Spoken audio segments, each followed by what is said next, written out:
সকাল থেকে কোথায় থেকে যে কাজ শুরু করব বুঝতেই পারি না। অনেক সকালে ঘুমটা ভেঙেছে, কিন্তু শরীরটাও সেরকম ভালো নেই। আর কাজকর্ম করতেও ইচ্ছে করছিল না। তবে জানো তো, একার সংসারে শরীরটা অসুস্থ থাকলেও আমরা শুয়ে থাকতে পারি না, কারণ কাজকর্ম করতে হবে, সবই করতে হবে। সে কারণে উঠে পড়েছি, আর উঠে অনেকক্ষণ বসেছিলাম। কিভাবে কাজ শুরু করব বুঝতেই পারছিলাম না। সকাল হলে নানা রকমের কাজকর্ম চারদিকে ছড়িয়ে ছিটিয়ে থাকে। সে কারণে ভেবে চিন্তে ভাবলাম চলো নিজে একবার ফ্রেশ হয়ে যাই। Hello everyone, good morning. আশা করছি তোমরা যে যেখানে আছো প্রত্যেকে অনেক ভালো আছো আর সুস্থ আছো। আমার আজ আরও একটি নতুন ব্লগে তোমাদের সকলকে জানাই অনেক স্বাগতম। আর আজকের দিনটা ছিল শুক্রবার। আর এখন ঘড়ির কাঁটাতে সকাল 7টা মতো বাজে। বাইরে কিন্তু ভীষণ ঝলমলে রোদ উঠে গেছে। এখন কিন্তু সকাল ওই যে 6টা নাগাদ রোদ উঠে পড়ে। আমার ঘুমটা আগে ভেঙে গেছে, এখনও কোনো কাজকর্ম সেরকমভাবে শুরু করিনি। আর মাথাটাও ভীষণ যন্ত্রণা করছিল, তো ভাবলাম একটু কড়া করে লিকার চা বানাই। তোমরা আমাকে কখনো দেখোনি এত কড়া চা খেতে, তবে আজকে ভাবলাম একটু কড়া চা খাই, সে কারণে বানিয়ে নিয়েছি। যাই হোক, এদিকে ছেলেকে স্কুলে দিয়ে এসে বাড়ি আসলাম। এসে ভাবলাম চলো বাইরে এই যে ব্ল্যাঙ্কেটটা আর পাতলা একটা কাঁথা আছে, যেটা বাইরে রোদ্দুরে দিচ্ছি।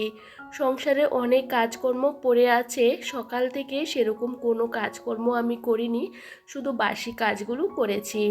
ঘর দুয়ার একদমই অগোছালো। আমি সবসময় ছেলেকে স্কুলে দিয়ে এসে আমার অগোছালো ঘরটা একদমই তাড়াতাড়ি করে গুছিয়ে নিই। ওই যে বলতে পারো 1 ঘন্টার মধ্যে আমার কাজকর্মগুলো করতে হয়। তার আগে ঘর থেকে সমস্ত জিনিসগুলো বাইরে একটু রোদ্দুরে দিচ্ছি, কারণ রোদ্দুরে দিলে বেশ ভালো লাগে। আর এদিকে কার্পেটটাও কিন্তু বাইরে রোদ্দুরে দিলাম, সাথে পাপোশগুলো বাইরে রোদ্দুরে দিয়ে দিলাম। আর এখন এক এক করে ঘরের কাজগুলো শুরু করে দিয়েছি। আমার শরীরটা ভালো না লাগলো, কিন্তু আমাদের মতন বাড়ির বউদের কাজগুলো কিন্তু প্রত্যেকটা দিনই করতে হয়। যাদের একার সংসার আছে তারা তো বুঝতেই পারো, কাজ তো আমাদের করতেই হবে। এদিকে গান চালিয়ে দিয়েছি, গান শুনতে শুনতে আমার কাজ করতে বেশ ভালো লাগে। জানো তো, এই যে এখন জানালাটা খুললাম, ভীষণ পরিমাণে হাওয়া আসছিল। আর হাওয়ার জন্য জানালাগুলো একদমই খুলতে পারি না, ভীষণ হাওয়া ঢুকে, আর সাথে ঘরে জিনিসপত্র সমস্ত কিছু ফেলে দেয়। আর সামনের দরজাটাও বন্ধ করে দেয় বারবার। সে কারণে কি বলতো, এখনও যেহেতু সেরকম ঠান্ডা রয়ে গেছে, একটু তো ঠান্ডা পড়ে, আর জানালাগুলো খুলে দিলে আরও বেশি পরিমাণে হাওয়া ঢুকে। এখন সেই কারণে জানালাগুলো সেরকম খুলি না, অল্প সাইড করে খুলে রাখি। আর একটু ঝেড়ে টেরে পরিষ্কার করে রাখি, কারণ আমি না সবসময় সংসারের কাজগুলো করতে ভীষণ ভালোবাসি। আর যারা সংসারের কাজগুলো একটু ভালোবেসে গুছিয়ে করে, তাদের কাজ কিন্তু প্রত্যেকটা দিনই আছে।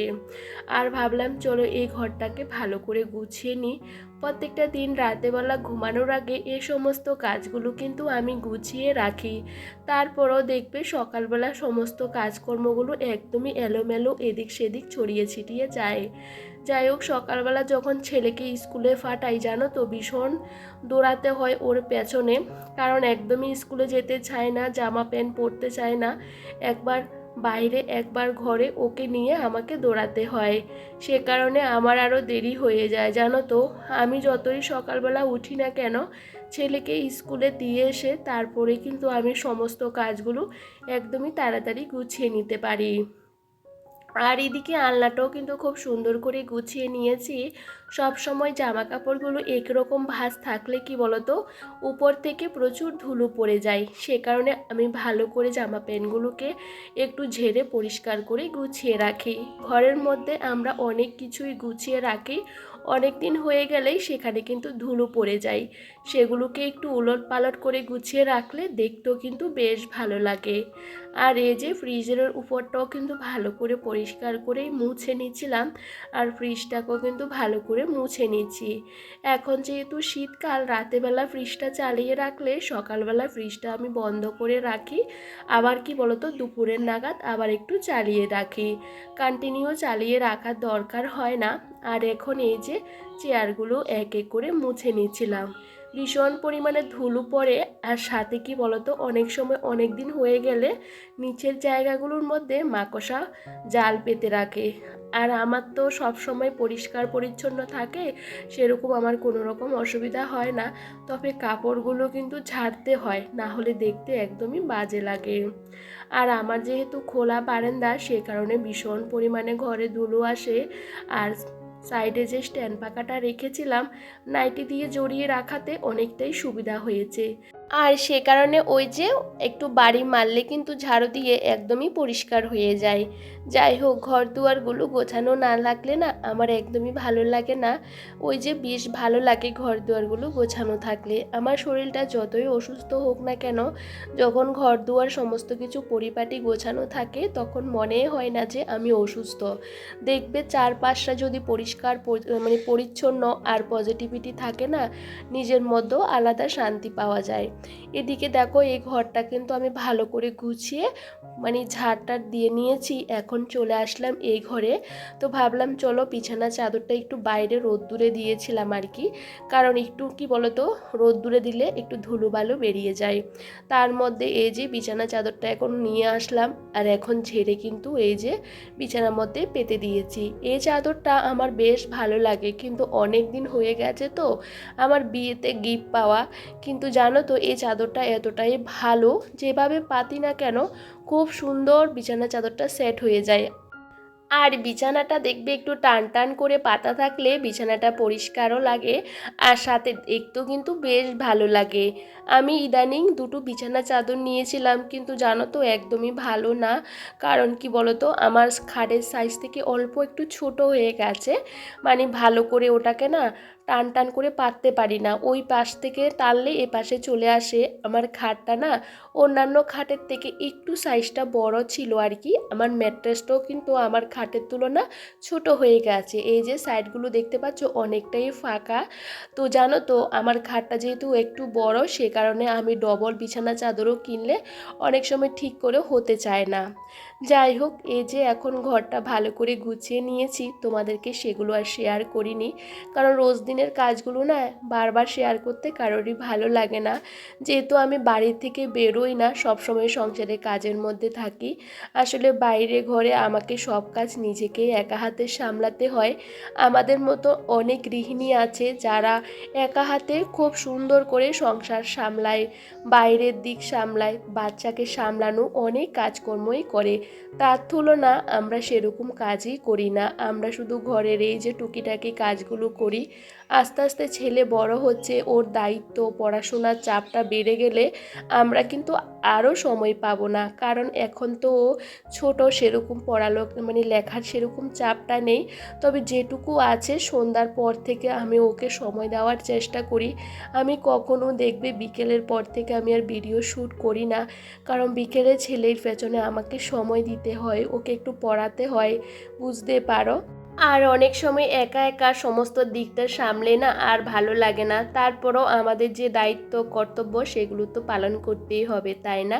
ওই যে আমি তো এখন রোজ দিন আর বাজার করি না, ওই যে সপ্তাহের জন্য একদিন বাজার করে নিলে আমার অনেকটা দিন হয়ে যায়। কারণ ছোট্ট একটা বাচ্চাকে নিয়ে বাজার করতে গেলেও অনেকটা অসুবিধা হয়। সেজন্য আমি ফল মূল যা সমস্ত জিনিসপত্র লাগে আমি কিন্তু বাজারে গিয়ে একদিন নিয়ে আসি। যাই হোক, এদিকে দেখো ফুল গাছগুলো ধুয়ে পরিষ্কার করে ঘরের মধ্যে রেখে দিয়েছি, দেখতে কতটাই ভালো লাগছে। আমি সব সময় গুছিয়ে সংসার করতে অনেকটা ভালোবাসি। নিজের শরীরটা যতই খারাপ লাগুক না কেন, ঘর দুয়ার গুছিয়ে রাখলে মনে অনেকটাই শান্তি পাওয়া যায়। আর আজকে কি রান্না করব বলো তো? গাছের লাউ রান্না করব। গাছটা না সেরকম বড় হয়নি, তবে গাছের লাউ বেরিয়েছে। দেখো লাউটা অনেকটা বড় হয়েছে, তবে জানো তো অনেকটাই কচি। আর এটাই প্রথম লাউ। আর অনেক লাউ বেরিয়েছে, দেখছি সমস্ত কড়িগুলো পড়ে যাচ্ছে, জানি না কেন। তো দেখো, নিজের গাছের লাগানো লাউ প্রথমবার আমি কাটলাম। বর তো নেই, ও চলে গেছে, ও থাকতে ওটা বেরিয়েছে, তখন অনেকটাই ছোট ছিল। তো আজকে ওটাকে কাটলাম। কেটে ধুয়ে পরিষ্কার করে আমি কিন্তু সবজিপাতি কেটে রেডি করে সমস্ত কিছু গুছিয়ে তারপরে ছেলেকে আনতে গেছিলাম। আর জামা কাপড়গুলো কি বলতো, কালকে যেহেতু শনিবার ওর স্কুল বন্ধ, শনি রবিবার, সে কারণে সমস্ত জামা কাপড়গুলো ভিজিয়ে রেখেছিলাম। আর আমি যে চান করেছি সে জামা কাপড়গুলো সার্ফের জলে ভিজিয়ে দিয়েছিলাম। এখন সমস্ত জামা কাপড়গুলো ধুয়ে বাইরে দিয়েছি। আর এই মুহূর্তে কিন্তু বেশ খানিকটা সময়ও চলে গেছে, এখন বাজে 11টা। ছেলেকে নিয়ে আস্তে আস্তে আমার 11টা মতো বেজে যায়। তারপরে ওকে কিছু খাওয়াতে হয়, বুঝতেই পারো। আর এদিকে ভাবলাম চলো আগে যেহেতু রান্নার জন্য আমি সমস্ত সবজিপাতি কেটে আমি কিন্তু ঢেকে দিয়ে গেছিলাম আর কি। ফ্রিজ থেকে মাছটাও সকালবেলা বের করে রেখেছিলাম আর খুব সুন্দর বরফটা ছিঁড়ে গেছে। আর দেখবে রান্নার জন্য সমস্ত কিছু আগে থাকতে গুছিয়ে রাখলে রান্নাটাও কিন্তু তাড়াতাড়ি করে নেওয়া যায়। আর এখন শুধু আমার রান্নাটাই কাজ। আমি সবসময় চেষ্টা করি ছেলে স্কুলে থাকতে থাকতে সমস্ত কাজকর্মগুলো সেরে নিতে। আমার যেহেতু একা মানুষ, মানে আমি আর আমার ছেলে রান্নাটা দুবেলার জন্যই করে নিই, রাতের জন্য আলাদা করে আর কিছুই করি না। তো দেখো সেই কারণে রান্নাটা সবসময় লাস্টের দিকে করার চেষ্টা করি। আর রান্না করতে আমার প্রায় 1 ঘন্টা সময় লাগবে, সে কারণে 11টার পর পর রান্নাটা বসিয়ে দিই। আর এই যে আজকে কাঁচকলা আলু দিয়ে মাছের তরকারি করব, লাউ দিয়ে ডাল দিয়ে করব, কারণ লাউ দিয়ে ভেবেছিলাম মাছের মাথা দিয়ে করব। মাছের মাথা দিলে ছেলে আবার খেতে পারবে না, আর একটু ঝালটার না হলে আমারও ভালো লাগে না। সম্পূর্ণ তরকারিটা আমি লঙ্কা ছাড়াই রান্না করছি। আর এই যে কাঁচকলা আলু মাছের তরকারি আমার হয়েও গেছে। আসলে কি বলতো, কাঁচকলার মধ্যে জলটা আমি একটু কমই দিয়েছিলাম, সে কারণে দেখো অনেকটা শুকিয়ে গেছে। আর এদিকে রান্নাটা হয়ে গেছে। প্রেশার কুকারের মধ্যে আমি লাউ আর ডালটা সেদ্ধ করে নিয়েছি। এই রান্নাটা আমি বিয়ের পর শ্বশুরবাড়িতে এসে শিখলাম যে প্রেশার কুকারে লাউ দিয়ে ডাল দিয়ে রান্না। জানো তো, আমি প্রথমে ভাবলাম এভাবে রান্না করলে কি খাওয়া যাবে, টক হয়ে যাবে না, বেশি সেদ্ধ হয়ে যায় না? বিশ্বাস করো একদম না, এটা খেতে এতটা ভালো লাগে কি বলবো। আর আমার না লাউ দিয়ে ডাল এভাবেই রান্না করে বেশি ভালো লাগে, সে কারণে আমি সবসময় এভাবেই খাই। আর আমার ছেলের জন্য এই যে লঙ্কার বটুগুলো একদমই ছাড়ালাম না, যদি ঝাল লাগে সে কারণে গোটা গোটা এরকমভাবেই দিয়ে দিয়েছি। যাই হোক, ওইদিকে রান্নাবান্না হয়ে গেছে। আর এদিকে রান্নাঘরের সমস্ত জিনিসপত্র মাজা ঘষাও হয়ে গেছে। এখন এই যে গ্যাস ওভেনটা ভালো করে মুছে নিয়েছিলাম। ওই যে প্রথমে স্কচব্রাইট দিয়ে ভালো করে পরিষ্কার করে নিই, তারপরে এই যে ভিজে কাপড় দিয়ে অনেকটা বার করে পরিষ্কার করতে হয়, যেহেতু 4-5টা প্লাস্টিক একটু ভালো করে পরিষ্কার না করলে দেখতে ভীষণ বাজে লাগে। জানো তো, আমার মনে হয় আমার যতক্ষণ রান্না করতে সময় লাগে না অতক্ষণ টাইম কিন্তু রান্নাঘর পরিষ্কার করতেই লেগে যায়। আর এই যে রান্নাঘর একদমই গুছিয়ে পরিপাটি করে রেখে দিলাম। আর এদিকে ছেলেকেও কিন্তু চান করিয়ে নিয়ে আসলাম, এখন ওকে খাওয়াবো। আর এখন বাজে 12:30। ওই যে সকাল থেকে এক ফোঁটাও বসিনি, পরপর কাজগুলো সেরে নিয়েছি, সেহেতু আমার টাইমের মধ্যে সমস্ত কাজগুলো হয়ে গেছে। যাই হোক, ছেলেকে খাওয়াতে একটু সময় লাগবে, সে কারণে একটু তাড়াতাড়ি খাওয়ানোর চেষ্টা করি। যাই হোক বন্ধুরা, এখন ছেলেকে মোবাইলটা দেব, তারপরে ওকে কিন্তু খাবারটা খাওয়াতে হবে। মোবাইল না দেখিয়ে ওকে কিন্তু একদমই খাওয়ানো যায় না, ওই যে কম টাইম কিন্তু মোবাইল ছাড়া ও খায়। আর এদিকে এক এক করে ওর খাবারটাও রেডি করে নিলাম। তবে চলো বন্ধুরা, আজকে ব্লগটা এখানেই শেষ করছি। সবাই ভীষণ ভালো থেকো, সুস্থ থেকো, সাবধানে থেকো।